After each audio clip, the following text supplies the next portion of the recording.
ये कहानी उन लोगों के लिए जिनकी सोच बहुत ज्यादा नेगेटिव रहती है। ये कहानी है एक राजा की, जिसे पता चला कि उसके पड़ोसी देश के सैनिक जो हैं उसकी सेना के ऊपर हमला करने वाले हैं। अब उसने अपने वजीर से पूछा, क्या हम इस सेना से जीत पाएंगे?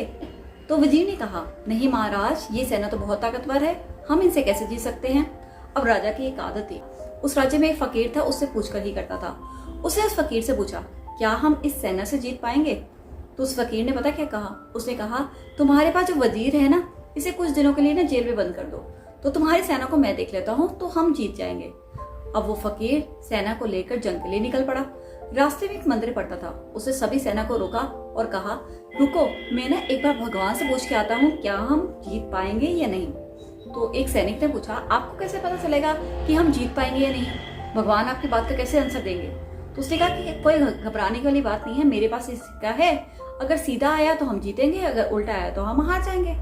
तो सभी सेना ठीक है। उसे जैसे सिक्का उछाला तो सीधा आया। उसे अब पता लग गया कि अब तो हमारी जो जीत है पक्की है।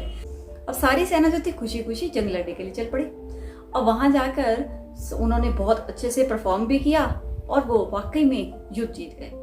अब जब वो वापस आ रहे थे ना, रास्ते में उस सैनिक ने दोबारा कहा, अब ऐसा करते हैं, अब हम जीत ही गए हैं तो क्यों ना भगवान का शुक्रिया अदा करें।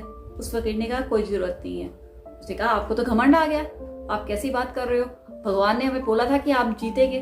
तो उसने कहा कि ऐसी कोई बात नहीं है। उसने जो सिक्का था ना, वो उस सैनिक के हाथ में पकड़ा दिया, जिसके अंदर दोनों हिस्से सीधे ही थे, यानी दोनों हेड ही थे। ये छोटी सी कहानी में ये बताती है कि ये हमारी सोच के ऊपर निर्भर करता है। अगर हम सोच लेना कि हमें कुछ करना है तो हम अचीव करके ही रहते हैं, और अगर हम डगमगाते रहेंगे हमारे विचार, तो हम कभी भी कुछ नहीं कर पाएंगे।